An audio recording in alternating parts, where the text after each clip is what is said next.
नमो नारायण जी, नमो नारायण जी, नमो नारायण जी। हरि एकादशी व्रत, हरि शयनी एकादशी व्रत, देव शयनी एकादशी व्रत अपने आप में ही कई कई जन्मों के पापों को नाश करने वाला भगवान विष्णु का देव शयनी एकादशी व्रत। 12 प्रकार की एकादशी आती है साल में, जिसमें से सबसे जो बड़ी एकादशी है देव उठनी एकादशी और देव शयनी एकादशी। देव शयनी एकादशी का एक अपने आप में बहुत बड़ा महत्व है, साइंटिफिक रीजन भी है इसके पीछे। देव शयनी एकादशी में दोस्तों क्या आप व्रत करें कि जिससे अपने सारे इस जन्म के और पूर्व जन्म के पापों का नाश हो जाए।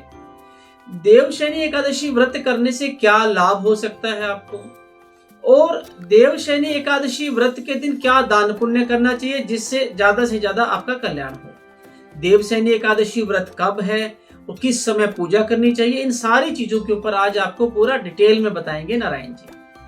तो दोस्तों 17 जुलाई बुधवार के दिन 2024 में ये व्रत का पालन किया जाएगा।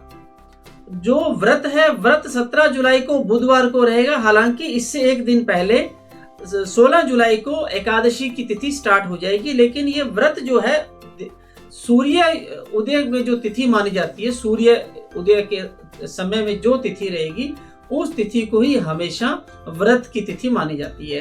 तो 17 जुलाई को प्रातः काल आप 6 बजे से लेकर 9 बजे के बीच में भगवान विष्णु जी की पूजा करनी है। भगवान विष्णु जी की पूजा पंचोपचार से करें, दूध, दही, घी, शहद, गंगा जल इत्यादि से। लेकिन भगवान का पूजा में ध्यान रखना कि चावल नहीं चढ़ाने आपने। भगवान विष्णु की पूजा में पंचामृत चढ़ता है, तुलसी पत्र चढ़ते हैं, तुलसी पत्र से पूजा करें, गंगा जल से पूजा करें, पंचामृत से अगर हो सके तो दूध, दही, घी, शहद, चीनी पंचामृत बना करके स्नान कराएं भगवान विष्णु जी को। इस दिन की मान्यता है कि इस दिन भगवान विष्णु अपनी योग निद्रा में चले जाते हैं। योग निद्रा यानी कि जैसे हम लोग सोने चले जाते हैं अपने रेस्ट के लिए, भगवान विष्णु जी पूरा वर्ष कार्य करते हैं। और ये जो 4 महीने का समय रहता है, श्रावण मास की जो ये तिथि है, अपने जो अभी एकादशी की जो तिथि है, इस एकादशी की तिथि से लेके और 4 महीने श्रावण, भाद्रपद, आश्विन और कार्तिक 4 महीने की जो तिथि है, कार्तिक में फिर भगवान खड़े होते हैं देव उठनी एकादशी में। तो दोस्तों ये जो 4 महीने होते हैं, 4 महीने बड़े साइंटिफिक बनाए गए हैं क्योंकि ये बारिश के महीने हैं। इन 4 महीनों को चतुर्मास भी कहा जाता है। चतुर्मास का जैसे कि आपको ध्यान होगा कि जैन मुनि या बहुत सारे साधु संत हैं जो इन 4 महीनों में भ्रमण नहीं करते, जो पूरी दुनिया घूमते हैं कि कभी मोह ना हो जाए हमें किसी से। इसलिए वो साधु कभी एक जगह टिकते नहीं, रुकते नहीं। वो सभी साधु इन 4 महीनों में रुक जाते हैं, जहां भी कहीं आसपास होते हैं वहीं कोई मंदिर में, स्थान पे अपना, जैसे जैन साधुओं को देख लीजिए आप। इन 4 महीनों में दोस्तों मक्खी, मच्छर, सांप, ये सब चीजों की मात्रा भी बढ़ जाती है क्योंकि इन 4 महीनों में बारिश ज्यादा होती है और सांप का जो तापमान होता है वो ना तो ज्यादा गर्मी में रह पाते, ना ज्यादा ठंडक में रह पाते। इसलिए सांप भी इन दिनों में बारिश की वजह से जब उनके बिलों में पानी चला जाता है तो सांप भी बाहर आ जाते हैं।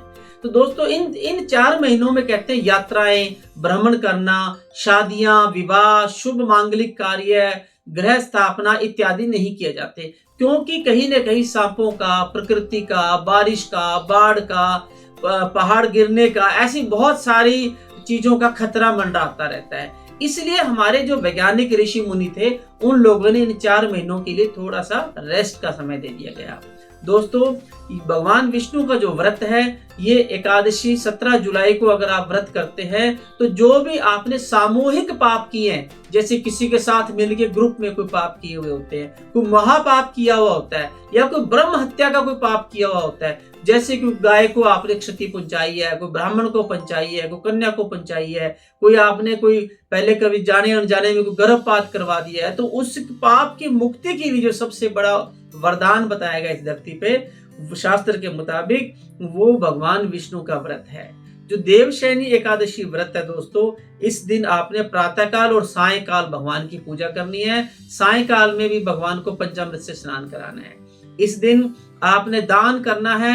आप ज्यादा से ज्यादा आप भोजन का दान करें, फल पुष्प का दान करें, व्रत करें। व्रत के अंदर चावल बिल्कुल नहीं खाने होते। चावल का आपको इसमें भगवान विष्णु के ऊपर भी चावल नहीं चढ़ाने होते। दूसरा दोस्तों, इस दिन के लिए आप विशेष क्या कर सकते हैं, जाप कर सकते हैं। विशेष मंत्र ओम नमो भगवते वासुदेवाय, ओम नमो भगवते वासुदेवाय का ज्यादा से ज्यादा जाप करें। अगर आप 5 मिनट करें, 108 बार जाप करें, एक माला करें, 5 माला करें, 11 माला करें, जितना ज्यादा इस मंत्र का आप जाप करेंगे, भगवान विष्णु की उतनी ज्यादा कृपा प्राप्त होगी। तो दोस्तों, ये छोटी छोटी बातें हैं जो कि वैज्ञानिक तथ्य हैं, क्योंकि भगवान विष्णु का इन 4 महीनों का जो ये व्रत पूजा का जो समय है, इन 4 महीनों में जब देव शयनी से लेकर देव उठनी एकादशी के बीच का जो 4 मंथ का टाइम है, 4 महीने का समय, इस समय के बीच में आप प्रतिदिन, अभी इसमें सावन का महीना लग जाएगा, तो सावन के महीने में भी आप क्या करेंगे, यहाँ पर भगवान शिव का ध्यान करेंगे, बेलपत्र चढ़ेंगे। बेलगिरी इस समय खत्म हो जाती है और नए बेलपत्र के ऊपर नए पत्ते लगते हैं। बड़ी साइंटिफिक तरीके से भगवान ने तैयार किया है। आपको पता है 4 महीनों का साइंटिफिक रीजन और क्या है?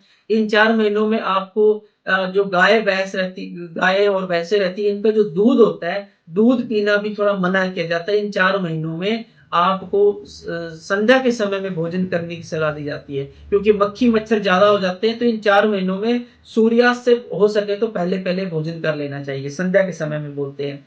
तो दोस्तों, ये 4 महीनों का अपने आप में ही एक बहुत बड़ा साइंटिफिक महत्व है। इन 4 महीनों के अंदर आप ज्यादा से ज्यादा भगवान का भजन करें, सिमरन करें, और ज्यादा लंबी यात्राओं से, पहाड़ी यात्राओं से, समुद्री यात्राओं से आपको सावधान रहना चाहिए। तो ऐसे छोटी छोटी बातें हैं, छोटी छोटी चीजों का अगर आप ध्यान रखेंगे तो बहुत अच्छा रहेगा। तो उम्मीद करता हूँ आपको बहुत अच्छा लगा लगा होगा ये एपिसोड। फिर मिलते हैं एक नए विषय के साथ। आज्ञा दीजिए। नमो नारायण जी, नमो नारायण।